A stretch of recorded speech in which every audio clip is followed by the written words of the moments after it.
Hello viewers, আসসালামু আলাইকুম। আমি একটু মজার রেসিপি নিয়ে হাজির হলাম। আজকে আমার রেসিপিটির নাম হচ্ছে কাঁচা টমেটো দিয়ে বেলেম্বু দিয়ে বড় কাতলা মাছের মাথা রান্না। তো প্রথমে আমি প্যানে তেল গরম করে একে একে রসুন কুচি, পেঁয়াজ কুচি এগুলো দিয়ে দিলাম। এগুলোকে আমি সামান্য পরিমাণ ভেজে নেব। আমি এখানে স্বাদ মতন লবণ দিচ্ছি,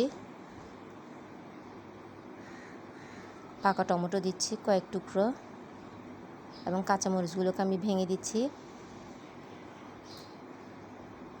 তা আমি পানি দিচ্ছি, যেহেতু মাছের মাথাটা অনেক বড় তাই আমি এইভাবে রান্না করব। তো এখানে আমি 1 চা চামচ হলুদের গুঁড়া দিলাম এবং 2 টেবিল চামচ থেকে একটু কম মরিচের গুঁড়া দিচ্ছি। আর এই বড় মাছের মাথাগুলো কিন্তু এইভাবেই রান্না করলে খেতে ভালো লাগে, যেহেতু মাছের মাথাটা বড় হওয়ার কারণে এমনিতে রান্না করলে খেতে বাজে লাগবে, তাই এইভাবেই রান্না করলাম। তো দেখতে পাচ্ছেন আমি আগে থেকে পরিষ্কার করে রাখা মাথাগুলো দিয়ে দিচ্ছি।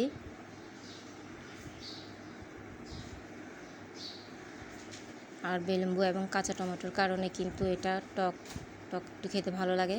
তো আমি পানি দিলাম এগুলো সিদ্ধ হওয়ার জন্য। আমি কাঁচা টমেটো এবং বেলেম্বুগুলো দিয়ে দিচ্ছি, দেখতে পাচ্ছেন।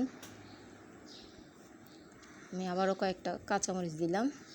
তো এগুলোকে আমি ভালো করে সিদ্ধ করে নিব। দেখতে পাচ্ছেন আমার রান্নাটা হয়ে গেল। তো মাশাআল্লাহ, আমার কাতলা মাছের মাথাটা রান্না হয়ে গেল। আর এভাবে রান্না করলে কিন্তু খেতে খুবই ভালো লাগে গরম গরম ভাতের সাথে। আপনারা অবশ্যই এইভাবে একবার হলে তৈরি করে দেখবেন। আশা করি আপনাদের সবার ভালো লাগবে। আমার চ্যানেলটিকে লাইক, শেয়ার এবং সাবস্ক্রাইব করে দিবেন। তো দেখার জন্য সবাইকে ধন্যবাদ।